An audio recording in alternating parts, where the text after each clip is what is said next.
What's up, everybody? How we doing out there? Live chat, solo, camera, and go. Boom, there we go. I apologize to anybody on my X. They're not going to see this, but if you jump over to locals or some shit, I don't know why X isn't letting me go live. I don't know if I was being a bad boy or what. I didn't think it was a big deal to smoke on X, but maybe I was wrong. So, I want to have a little discussion this evening. Forewarning people. I guess it's a little bit of a forewarning. Honestly, I enjoy telling the stories. If nothing else, to bring to other people's awareness the fact that some friends aren't as friendly as they act. So, get my tank here. When I turned 18, I was thrown out of my mom's house. I was staying at a friend's house, and I was a recovering addict at the time. And while my family is all about supporting recovery now, whenever I was an addict, and I was the first of the family to become an opioid addict, severe, my treatment was looked down upon heavily. Like I was just trying to get high every day, rather than trying to stabilize myself so I could get medication. Anyway, that's beside the point. What happened was they found some old works, if you know what that refers to, in my bedroom, which I didn't even know were there. They were stashed in some spot. So, needless to say, my belongings got dropped off at a friend's house where I was visiting. This supposed friend, right? He was, number one, underage.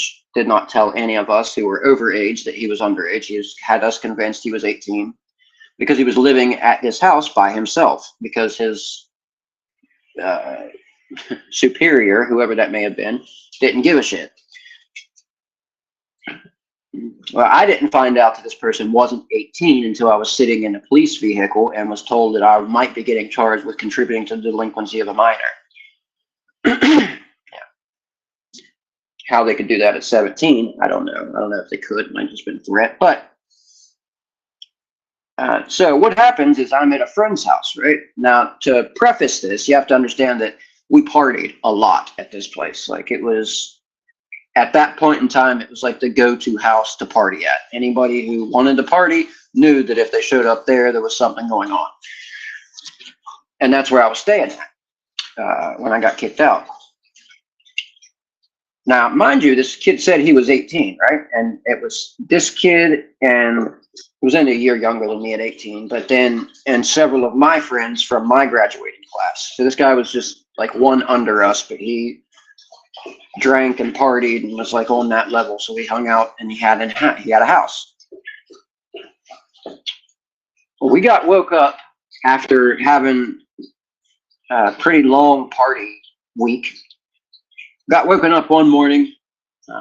My buddy, Matt, opened the door to let him in, which it's nothing on him. He was 18 at the time. He didn't know no better not to let the cops in the house.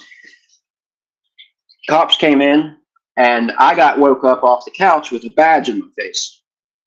Now, that was lucky for me that I was asleep on the couch, because from the moment they came in and held the badge in, from the moment I woke up, they took those two people, Ty and Taylor, they took them in a deputy's vehicle, and then the two investigators, Detective Murphy and Detective Warnick, had me separated the entire time.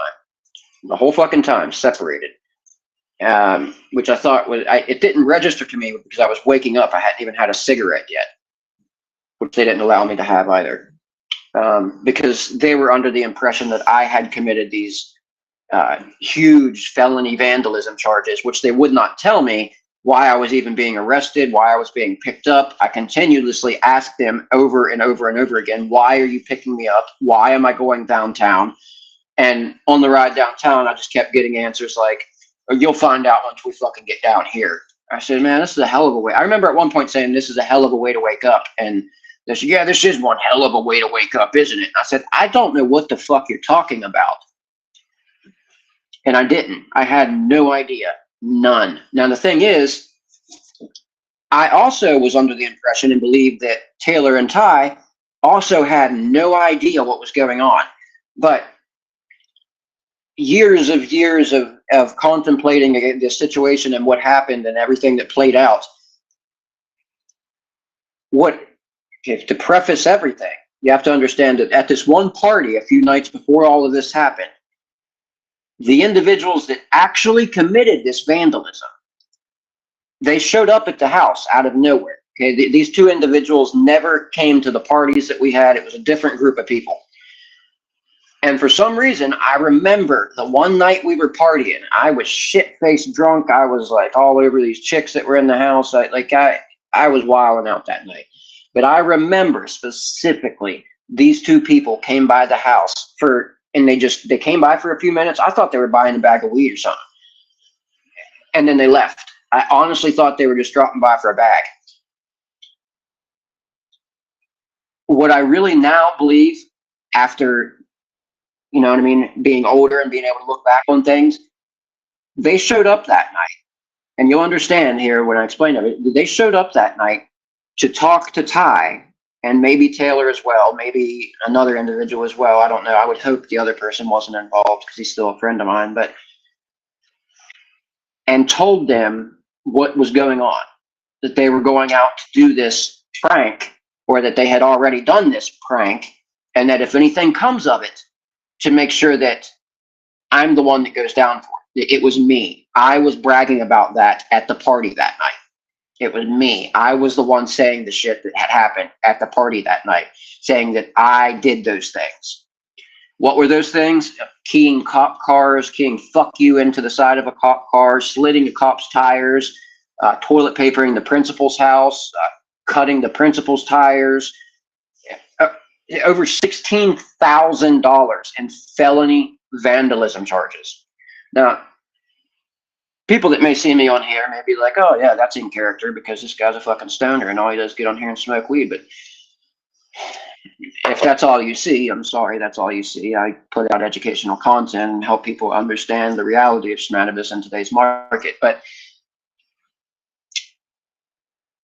that wasn't in my personality. It just wasn't me. When my mom heard why I was in jail and why they had picked me up, she came straight to the police station because she's like, "That's not him. He did not do that. I promise you, he didn't do that."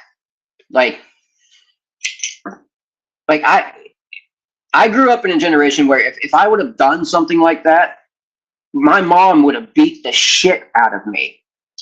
Like beat the shit out of me. So it wasn't in my character to do these things. So when they get me into the interrogation room, as I said in the beginning, they had Ty and Taylor separated this entire time, right? Taking them off to the side. Doesn't matter if that's their real names or not. Now, I'm being interrogated separately by Warnick, who's screaming in my face for 3.5 hours over the time went on, that I was just too drunk that night. Now, remember what I said about them coming over, and again, Warnick kept referring to that night, the night I was all shit-faced at the party. Maybe you were just too drunk. Maybe you just don't remember what was going on. And like, think about, how did Warnick know about the party that these two people just randomly had showed up at, and they never came around any other time? Like, I can count the times on my hand that we fucked with those people because usually we ripped them off. So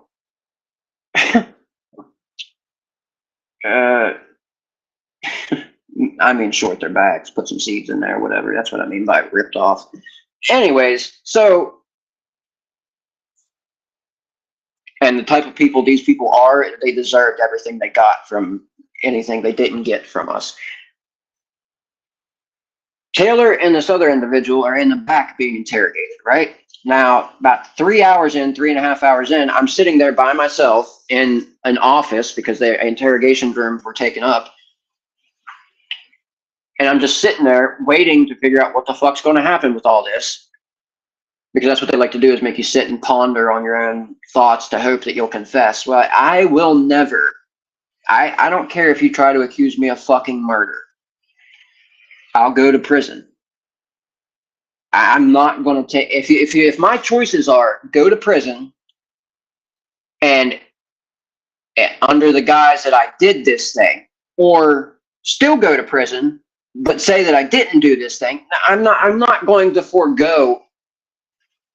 No, I don't know that I could do that. I don't know that I could take a plea deal in a situation like that, where like you have to admit that you've done something that you know goddamn well you did not do just to get out of a charge the state's trying to pin down on you. And now, mind you, when I was taken in, I didn't think I was being arrested. I thought I was being interrogated for some shit that maybe questioned. I don't know.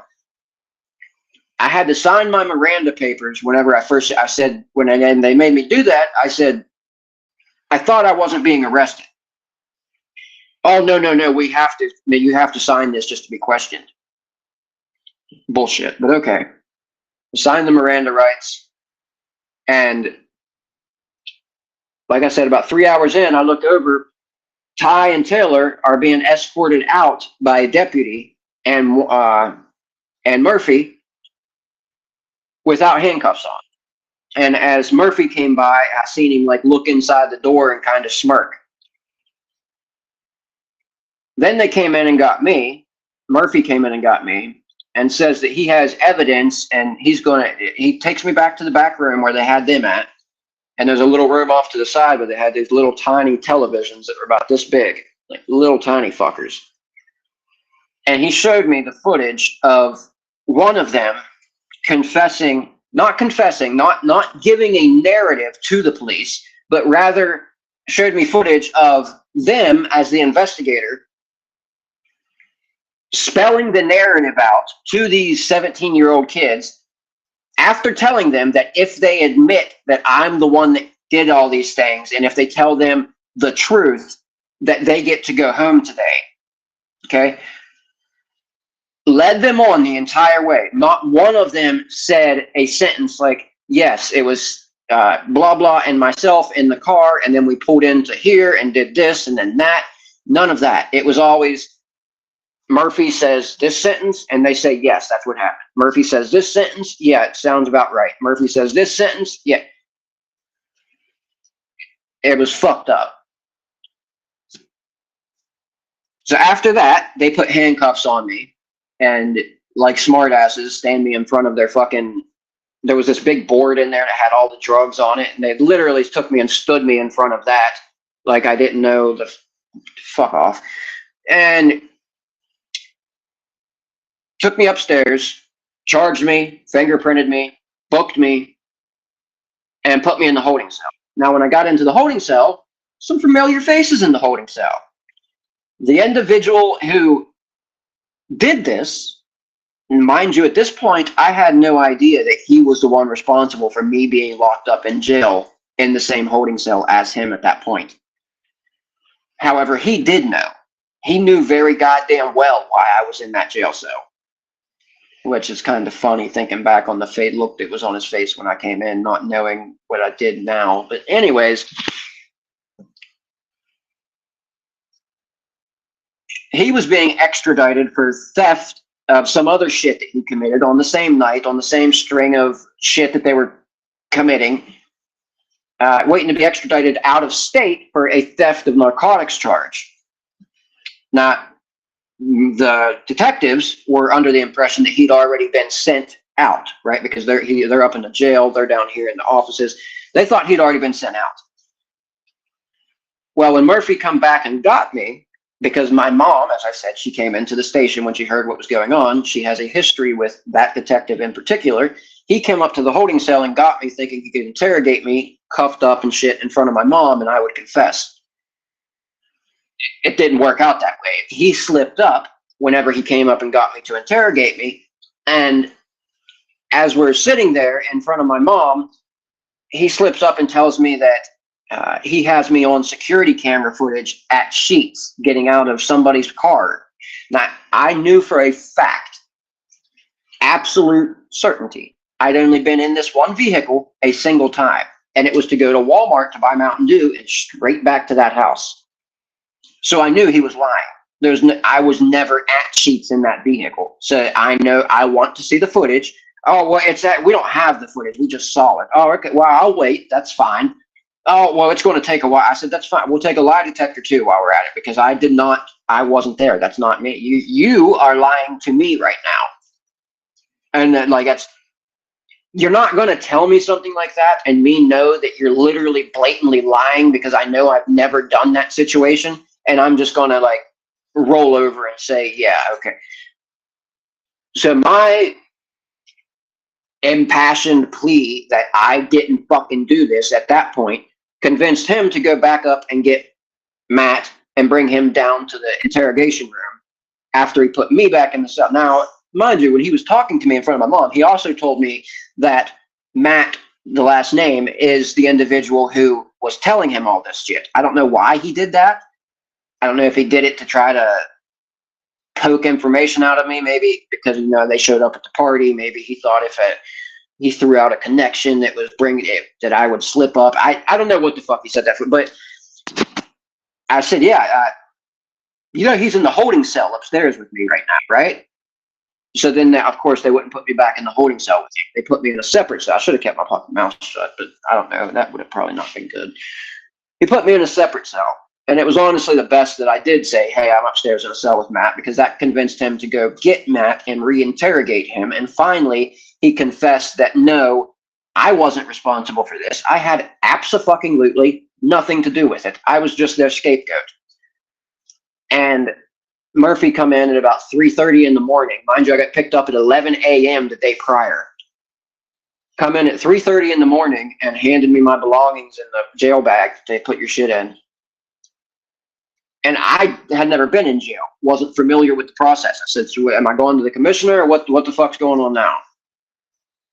Because I honestly, when I went into the cell, I fell asleep. So whatever they tell you about guilty people falling asleep when they get in the cell, because they're just so exhausted, because they're defending something that they know isn't true, and it's just so exhausting to defend it, that's a bunch of fucking shit. When you sit in an interrogation room for even 3 or 4 hours like that, you are fucking exhausted. It doesn't matter. It's not the fact that you did this thing and you're so exhausted from trying to lie the entire time. No, you're exhausted even if you didn't do this thing, because you're exhausted from trying to prove yourself to people who are insistent that you committed actions that you know you would never fucking take in your lifetime.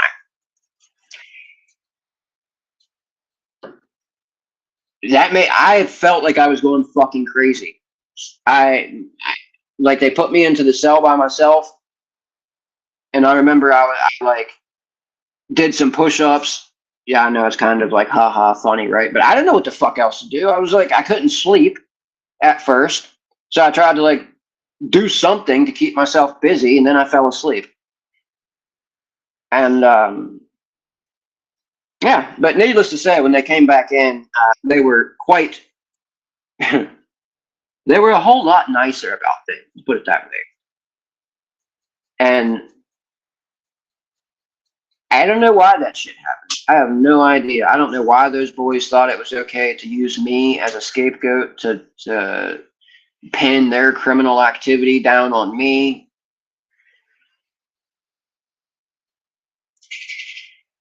But it just when I think back on everything that happened and think back at, like, those boys showed up at the house at that party specifically to set up the narrative that if something happened, that I was to be blamed, that I was the scapegoat.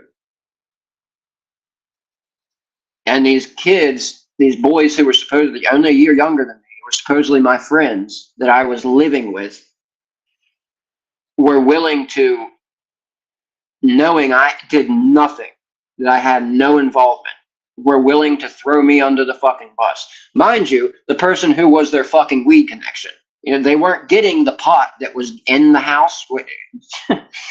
Oh my God, that whole situation, which whatever, that was fine with me. I mean, that was their loss in the end, to be honest. I mean, there was another guy there that could get some herb too, but it wasn't on par with what I had access to. And the cops had nothing to do with that. It had nothing to do with cannabis. Didn't have shit to do. Like there was a big bong sitting right in the corner, and they were like, and when they first came in the house, and those two left, they were picking like blunt wrappers up off the table and shit. And they're like, "Well, that's not tobacco. That's green." And I was like, "You just woke me up off the couch." I said, "If they were doing something before you came in and I woke up, I don't know. You saw me sleeping." So they didn't even care about that. They were gung ho after whoever vandalized the cop cars. Which, why in the fuck? It was supposedly a senior prank. Great prank. Great prank. Not like setting me up, but all the rest of it. Vandalism. It's supposed to be a prank. Which I guess you could borderline say that all senior pranks are sort of vandalizing things, like letting chickens loose in the school or what. But that's just way too far. So my point is, when you're sitting in an interrogation room and the cops are trying to convince you that you just need to admit it, you just need to tell us the truth, man. Just come on, tell us that you did it and everything will be better. You'll be able to go, this will all be done with. You won't have to listen to it anymore. If you didn't fucking do something, you don't admit to doing it. Ever. Ever. And like I said, maybe if I was faced with like a life sentencing situation, maybe I would eat my own pride and take that offer. It really makes me feel for people that have been in that situation, that have been in the court of law and had to accept a fucking plea offer. And this happens all the time, where you have to accept a plea for a crime that doesn't even make any fucking sense at all relative to what you were supposedly being charged with in the beginning. But in order to not get this whole fucking list of charges that they every time build up so that they can try to pin you on some fucking bullshit, just don't. Like I said, maybe I guess it depends on how extreme the situation was, but in that situation, that I was not admitting to doing that. There was no fucking way. Now, looking back on it, like I said, it could have gone a lot worse because I didn't at the time realize that those two were already well aware of everything that was going on. For years, I was under the impression that those two supposed friends of mine really didn't have any clue at the same time that we got picked up why we were getting picked up. I honestly believed that for a long time. But that's not the truth. What the truth is that those two people who had been individuals who had harassed me in high school in the past, one of the guys that was involved had tried to jump me at one point in high school in the past, literally jumped me from behind.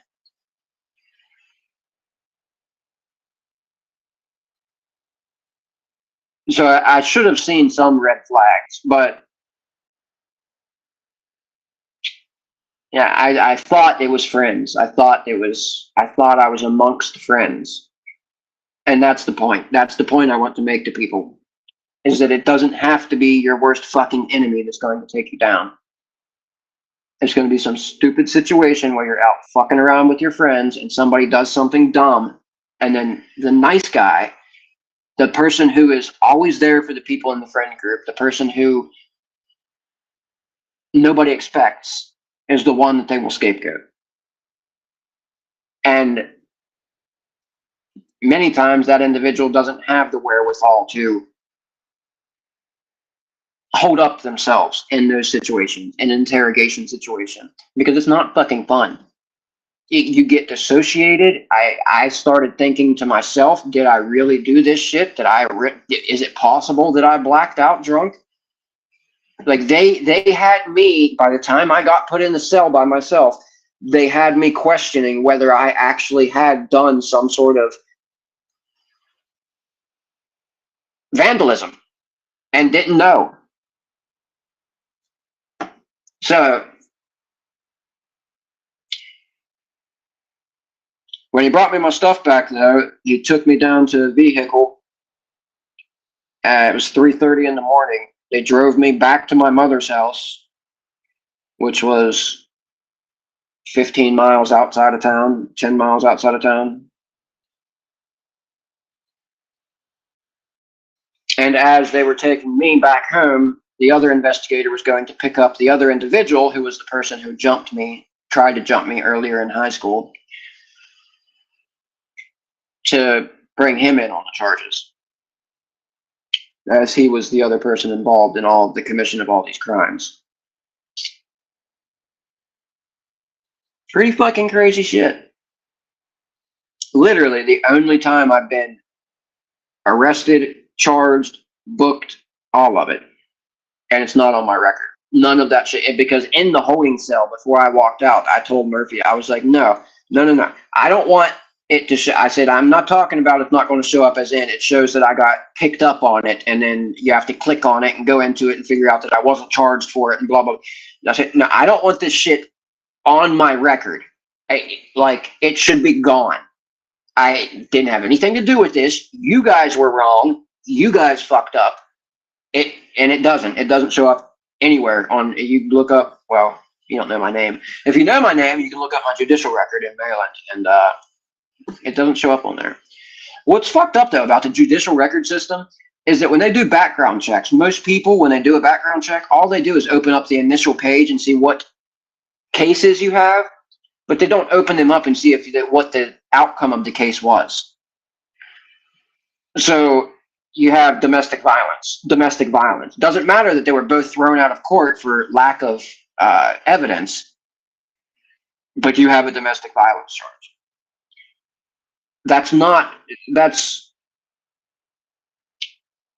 It's discriminatory against men is what it is. Because women all the time make those fucking claims that are just blatant lies. And then men end up with a DV charge on their record that is null prost or thrown out of court for whatever fucking reason. And that's hanging over your head on your background checks from now on. Unless the individual has the intelligence in their job to actually understand that they have to click on the case to open it up to understand what happened in the case. Anyway, I need a dab now. Cheers.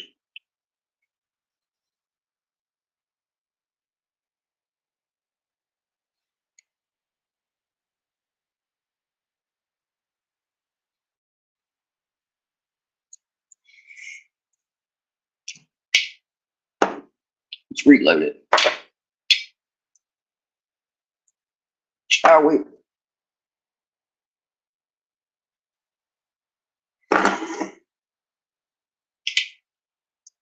A little fresh spot of wax down on her. Kind of low on butane, and I don't feel like messing with the lighters and having them be all finicky and not wanting to cooperate. So we're going to just hit the Vupu coil. You have to forgive my bangs. I know I have like woman hair right now because my hair is not quite all long enough to pull it all up.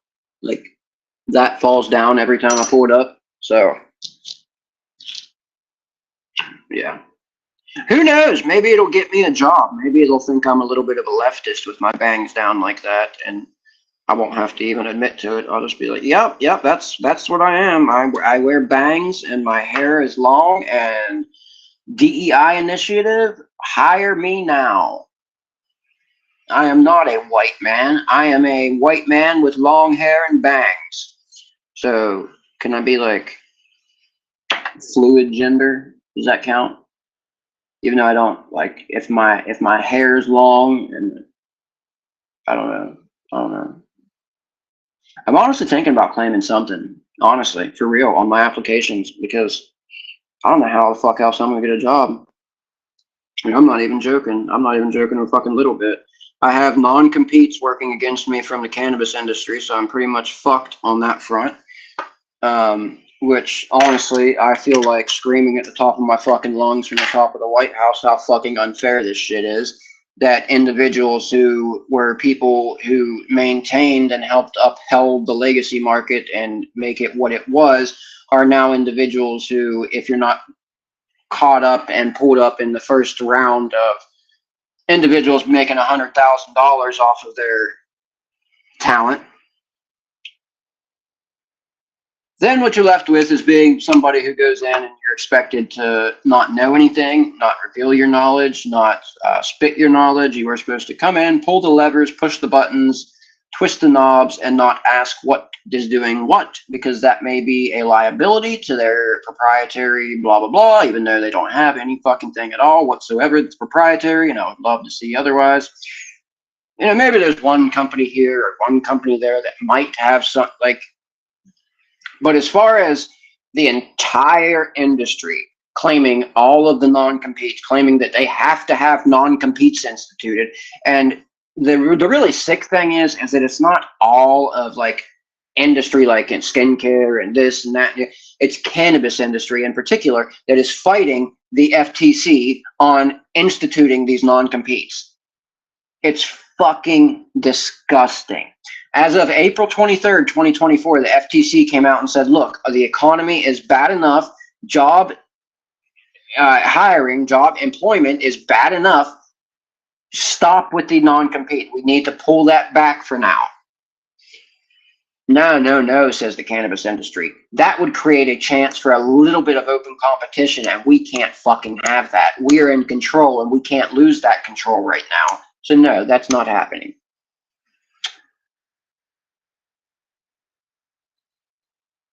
And they are fighting back against the non-compete, to have the non-competes removed, which is why on all my applications for cannabis companies, I'm still being asked if I have an active non-compete against me. And like, that is so fucked up. I worked for a fucking week. I worked for 1 week. And in that week, I was able to run the supercritical that my trainer was unable to run, or rather was uncomfortable running on his own, and literally asked me to run it. Now, one of two situations came of that, or that's because of one of two things. Either he really didn't know what the fuck he was doing, which then begs the question, why is he the trainer and I'm the fucking person being told that I'm being trained? Even I did need training. But how are you going to have somebody train me that doesn't have the wherewithal to be comfortable in running it on his own? Granted, the actual manager was supposed to be overseeing him, then me watching him that night. Then the next night, the manager overseeing me, my trainer overseeing me, the manager watching over both of us, and then we would move on to work night shift on our own. The very first night, instead of the manager watching him, manager abandons post after opening the doors an hour late, which I was told then I was an hour tardy, which was a fucking lie. I was there 7 minutes tardy. My trainer showed up a half hour late. Then the manager showed up an hour late to open the building. Then my trainer asked me to run the supercritical. He doesn't feel comfortable. So like I said, it was either he wasn't actually comfortable running it for real, or they wanted to see if I could run it, because the whole narrative that they were putting into play was they called me into the office and told me that I knew more than I let on when they hired me, which made no fucking sense to me whatsoever, because why would that not be a good thing? Why would it not be a positive thing? If I was hired on the auspices that I went into the cultivation department, impressed them with what I had to offer, was offered a second position, offered both those positions of my choice, and then sent up to the lab to be offered a third position, any of the three my choice. And then when I got hired onto lab, was given, literally asked what I want. I mean, they all asked you what you want to be paid, but I was given the amount that I asked for, which was higher, we'll just say that, than the minimum wage at the time. And I was making good money. Like they hired me on, they'd asked me to like do things like keep an eye on the assembly line to try to streamline things that maybe aren't as effective as they could be. because I've worked several different assembly lines in the past. I've done quality control for 5.5 years on a lumberyard line. So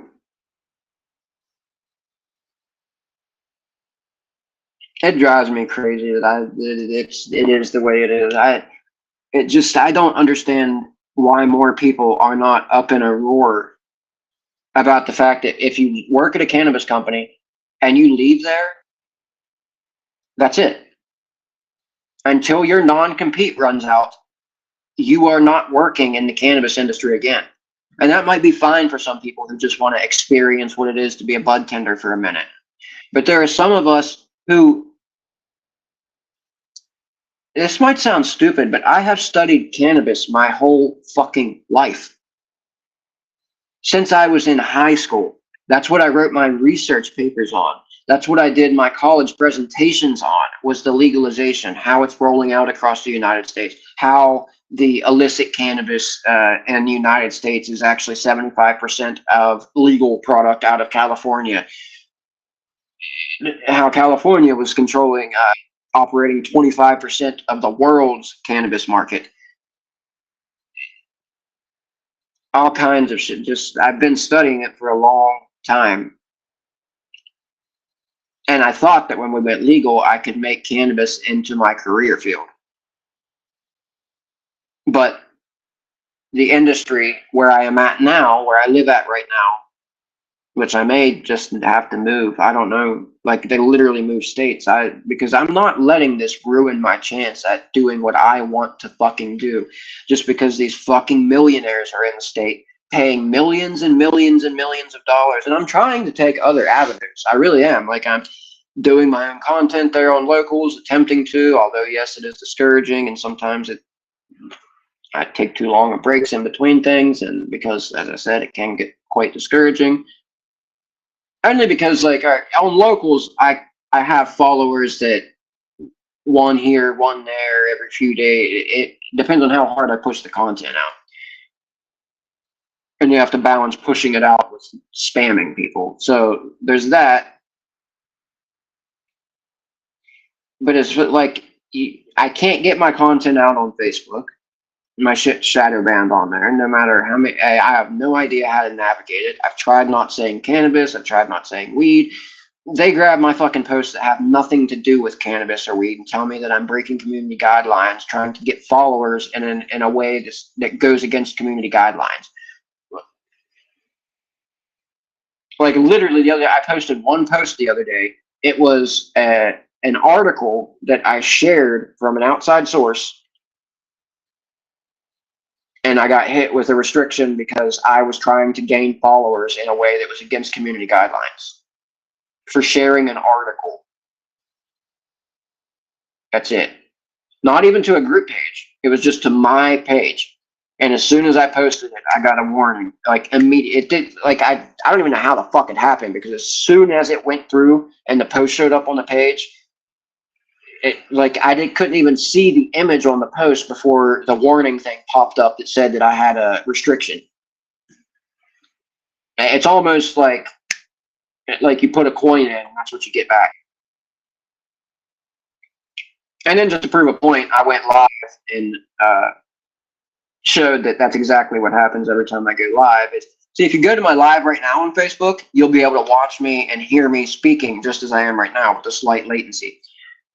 But if I try to go live on Facebook, same internet, same setup, I can go to some other internet, I can use Wi-Fi, doesn't matter how I'm set up.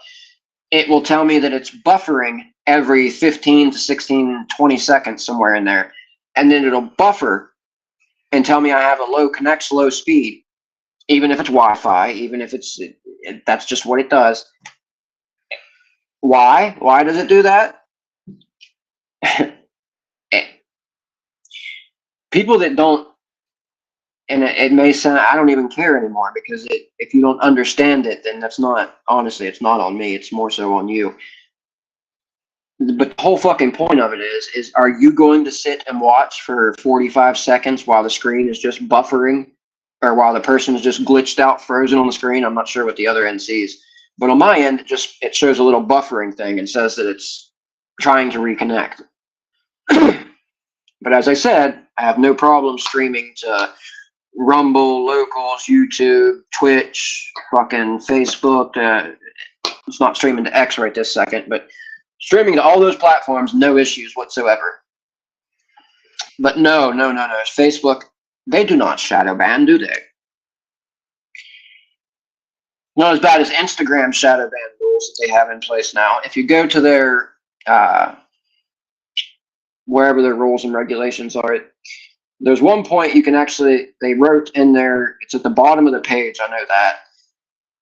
It says, our policy on shadow banning. We do not shadow ban, it says in big letters. But then it goes on to tell you that what they do is hide your, if you go against community guidelines too many times, they will block your content and your page from being seen on the search algorithm, on the explore page, on the Reels page, on the search when you type in somebody's @ and then start typing the name, it won't show up on there until you type out the entirety of the name. And sometimes it still won't show up. You just have to click enter and then it'll take you to the account. Yeah, that is shadow banning. But according to them, it's not, because your followers can still see you, whoever your followers are. So if you have 54 followers like myself, and you've been putting out content for 2.5 years on the same account, nothing suspicious about that. Your followers can see you. You're not being shadow banned. What are you talking about? People can see you. People can go to your page. That's not shadow banned. Kind of a stupid fucking argument, isn't it?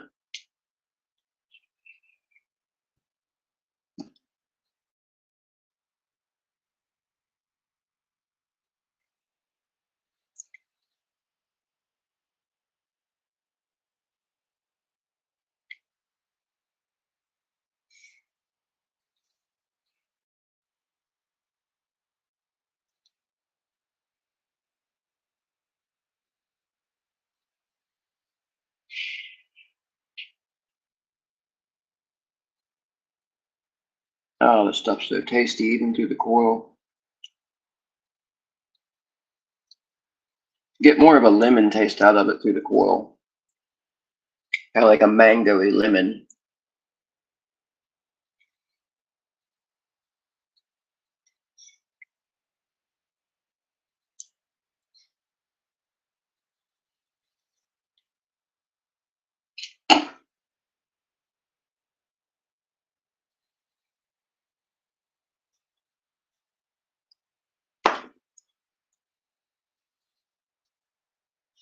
Ooh.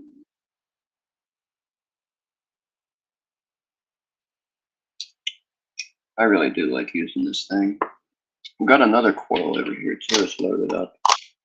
Couldn't get the damn cap off of it. Oh, it's over in there.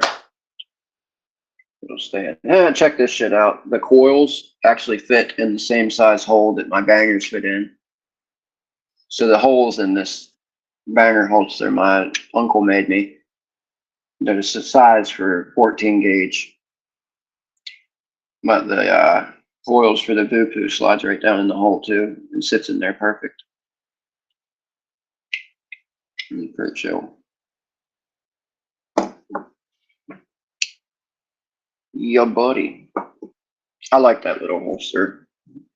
My aunt's husband, who's not technically my uncle, but by marriage, and he's been around long enough, I call him my uncle, not to his face. Yeah, he's cool though. I like Bill. He made this for me. Made it for me for Christmas a couple years ago. I'm not a hard person to please as far as presents go. Like my cousin, one year she got me a deer skull. Yeah, I was like ecstatic. Give me a deer skull with like a nice rack on it. Yeah, it's been properly bleached. That's a good present. And it's for somebody like me anyway.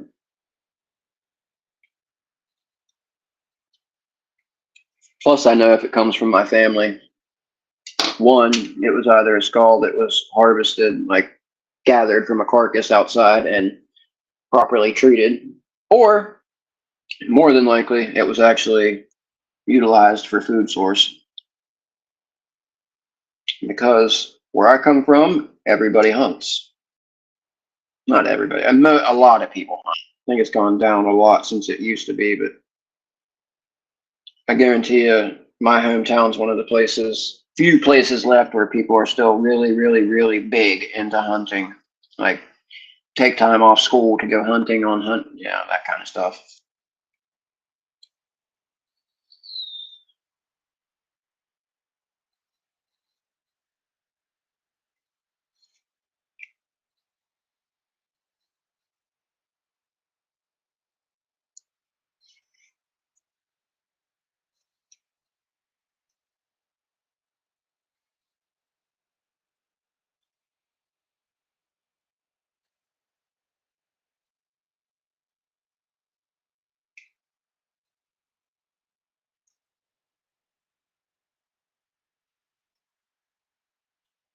Oh, there it is. Mm-hmm.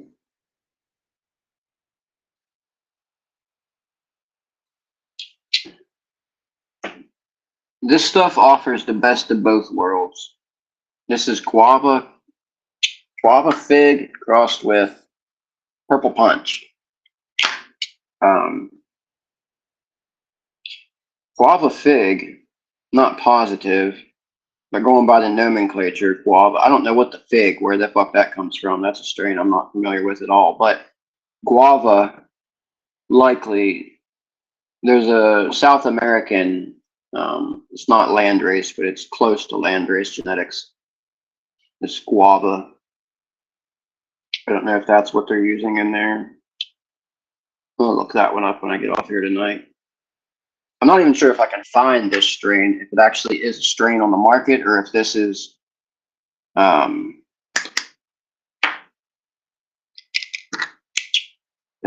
a Maryland concoction,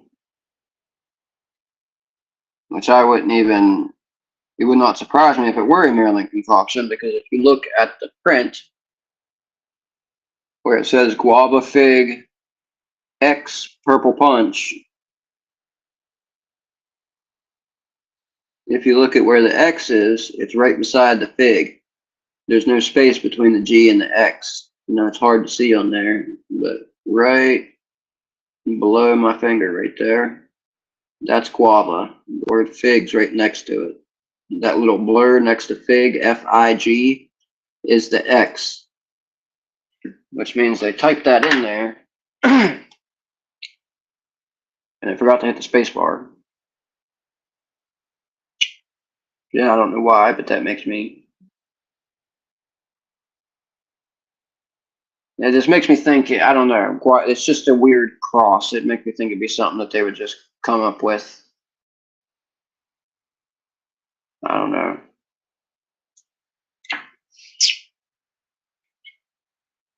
But I might look it up and it might be some shit from the fucking 50s or some shit. Who knows? Take me another dab.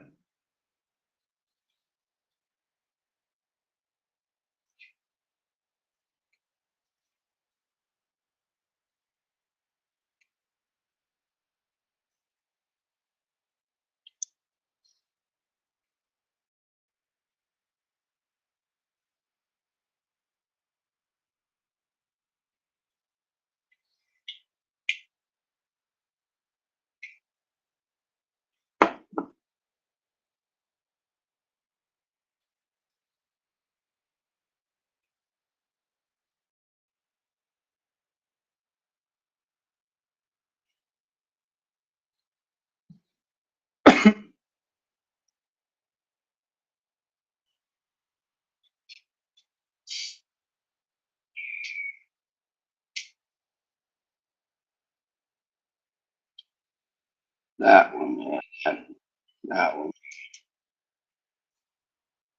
That one did it.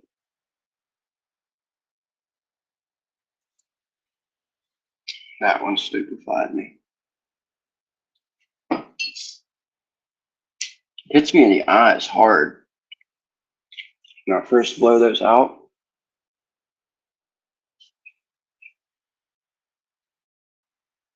And it does have a stony body feel to it too.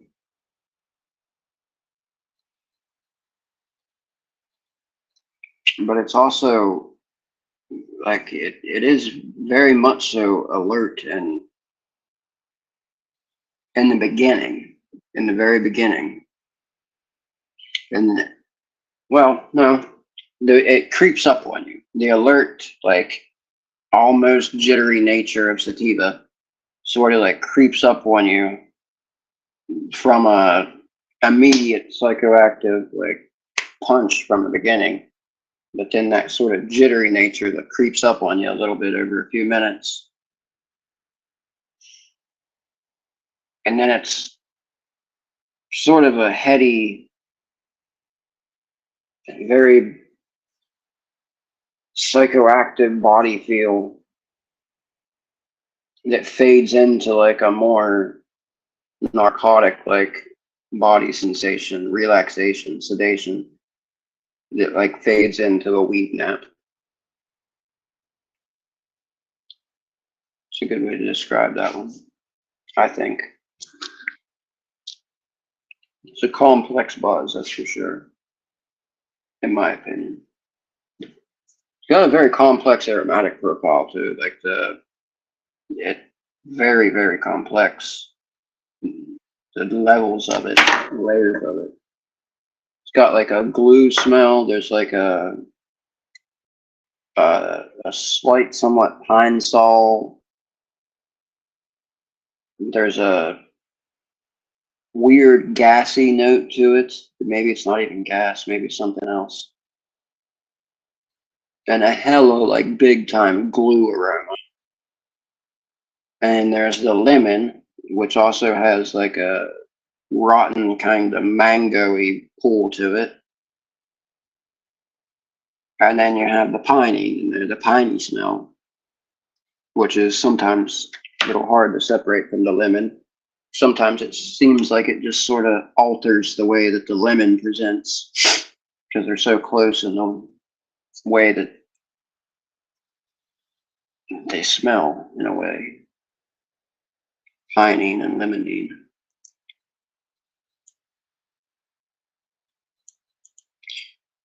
Oh, I had to put some, I ran out of my cereal fluid, Jesus Christ, I can't speak.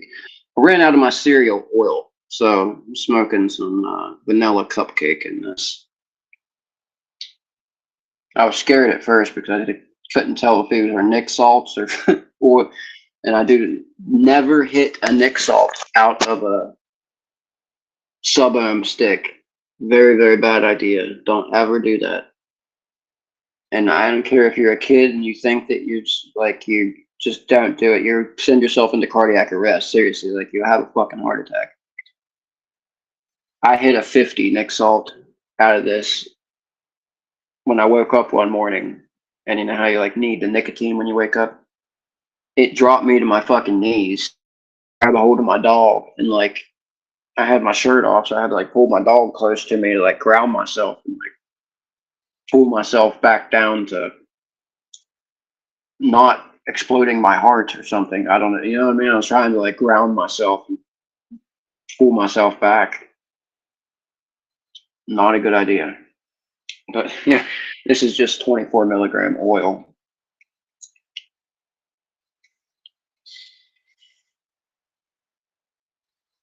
It's still really fucking high for a sub-ohm. It's typically a sub-ohm and sub-ohm tank. It'll double the amount of nicotine that you put in your oil, approximately. So if you put 24 in there, you're looking at almost 50 milligram nicotine.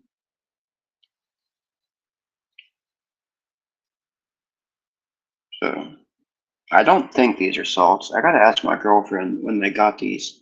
I can't remember because I was smoking a fucking stick for salts for a while. And I hope I didn't put salts in here. If I did, I'll have to empty it out. I have some oil up there that I really don't like, but I'll smoke it. Especially if these were salts. And I don't really want to hit it until I have a fucking heart arrhythmia and find out that way.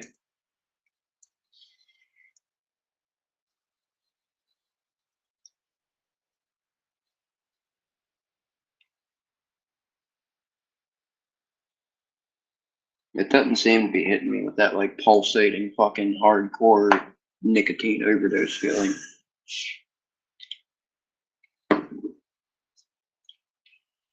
He said before hitting the floor.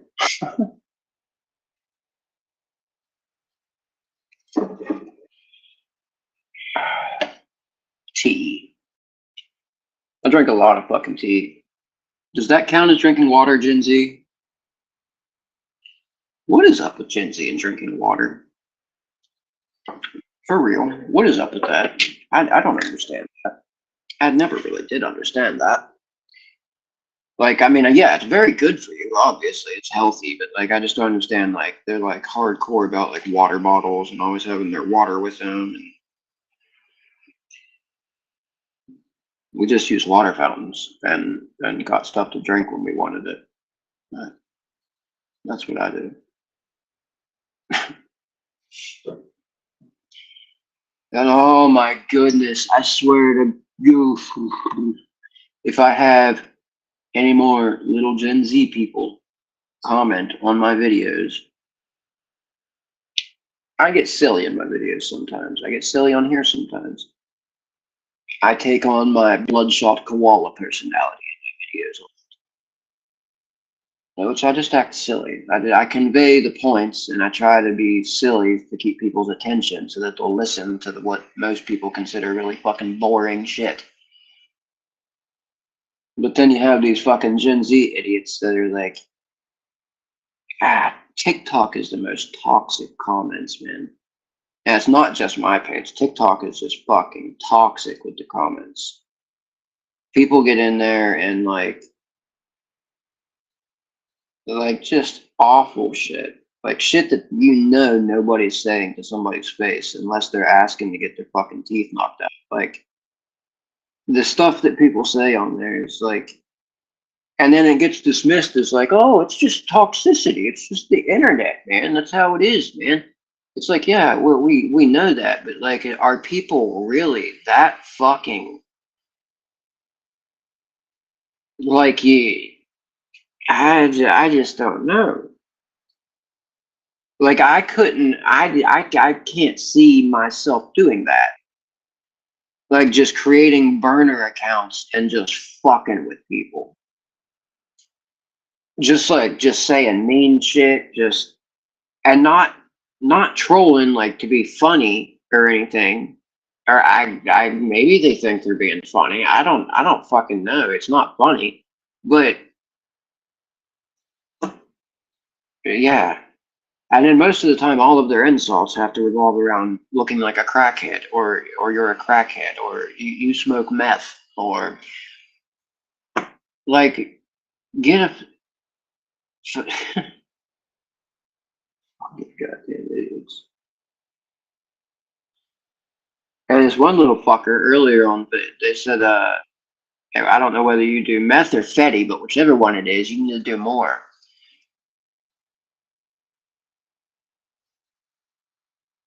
The fuckers. Yeah, that's something you say to a recovering opiate addict, right? Somebody who I'm recovering, always recovering opiate addict. Kind of stupid thing to say, but I'm not going to cry victim. But it's pretty fucking ignorant considering you're talking to a millennial and knowing that the extent to which the millennial generation has opioid abuse rampant. And then a lot of these people who say the things like that, they're the individuals who will also drink a bottle of lean and fucking Sprite, and oh, that's cool, that's awesome, that's all good because that's lean, right? That's what rappers drink, right? When it's literally the same fucking thing. Like fetty is an opioid. It's a synthetic opioid. It's derived, but it's That's what it is. Now they have a more potent one on the street. Now there's something on the street called nitazines. Nitazines. I talked about it like a while back. Nitazines, it's a research chemical. And I've said like it's on par with something like flubbermazepam or flubbermazolam, the research chemicals that are essentially benzos on steroids, benzodiazepines on steroids. This is a opioid on steroids. It's called a nitazene, and it's, I can't remember the exact number, but it's the way fentanyl is 50 times more potent than heroin, or 100 times, whatever it is. Nitazines are exponentially more potent than Fetty. That's fucking insane. That's insane. No, there's nobody out there that is cutting stuff up that has the ability to cut something up to that.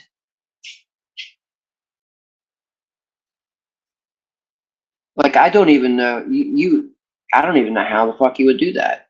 Like, make it into a solution and titrate it and then separate it back. I have no fucking idea how you would even do something like that. But it definitely wouldn't just be taking a bunch of powder and chopping it together. I do know that, which is what they do a lot of times. And that's why people end up with one that has a whole bunch of it in it, one that has none of it in it. And people think, oh, this is real good. They get a bunch that has barely any in it. And somebody gets one that got a scoop of nothing but fucking Fetty. And that's it, lights out. You get something like that, you're not even going to finish. If you sniff it, it's going to be that and a minute at most. And the people that use intravenously and that stuff is just insane. That is fucking insane. It's not the original, when people were using heroin, that was bad enough, okay? And then heroin developed and got purified into Colombian heroin, what China white, people call it China white, but, and then other people call China white fentanyl. I don't know exactly what the story behind China white is. I always thought China white was purified, good heroin, bleached heroin, raw heroin. But then people started talking about Fetty being China white. I don't know. But Colombian South American do is the stuff that I was very familiarized with, because that's the market that the people that I knew went to. It wasn't Baltimore. Baltimore's market is more so like the brown stuff and capsules. I don't know why people do those capsules. It's fucking stupid. That's don't do any of the stuff I'm talking about. Okay, seriously. I'm just talking about my past because I was talking about addiction. But yeah, Baltimore is usually the capsules and brown stuff. But the market that the people I knew back years and years ago went to up in Pittsburgh, the way the stuff comes in is from South America, comes up to the US, ends up in New Jersey, and then comes down the East Coast. So it was Colombian. It was raw, white. It was, they cut them up in stamps up in Pittsburgh and stuff. But it was good back then. And it was, well, for an addict using what it was good for me.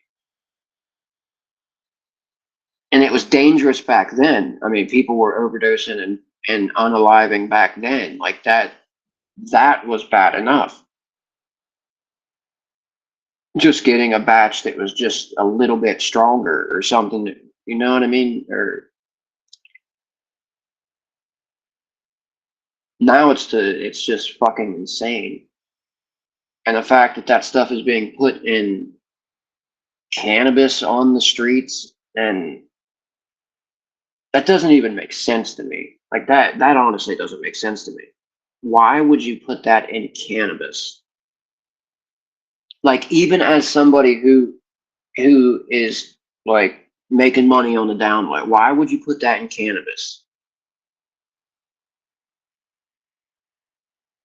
Like, I could see doing something like, okay, say you're like an evil, nefarious person, like sprinkling like a pain pills, like a little bit of something to like make it more potent and make them want to come back and get a little bit more of that, right? Because it knocked them out and they never had that before. But nobody's going to get that from cannabis. Nobody's going to be like, oh man, I got, like, you would have to be one stupid, naive, very naive person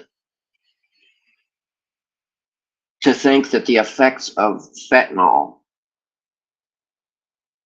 were like relative to cannabis in any way.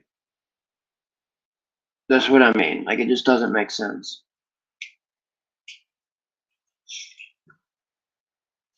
People used to joke about that. Cannabis getting laced with stuff. Like, people would charge you more for it, right? Because it's got stuff in it. You're not going to lace anything. So you can get charged more for it. Now it's actually happening. But I just don't understand, like, it makes me question, like, about the DEA thing. Like, there's conspiracies about the DEA putting, that they're the ones putting the Fetty in the supplies.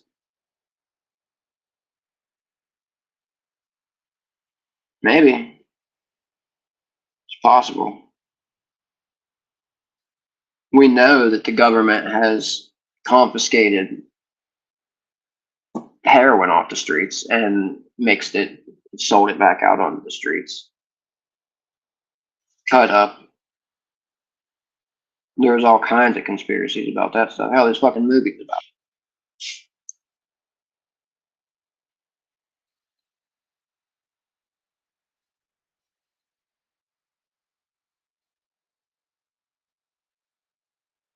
Yes, I'm not talking about the Trump incident. I just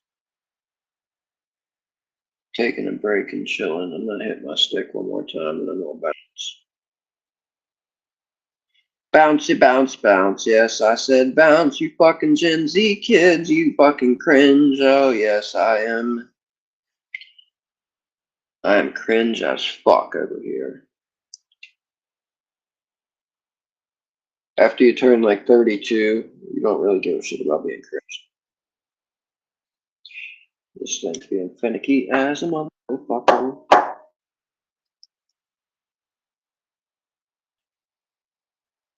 It's got fucking dab oil in it. Likes to be all finicky with the register. There we go.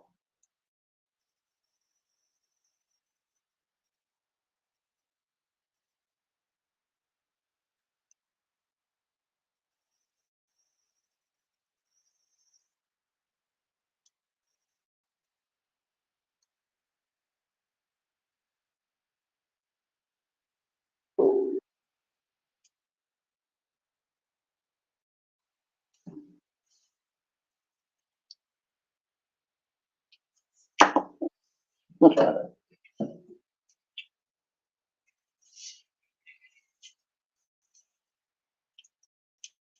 And yes, the article I'm working on it is on this, but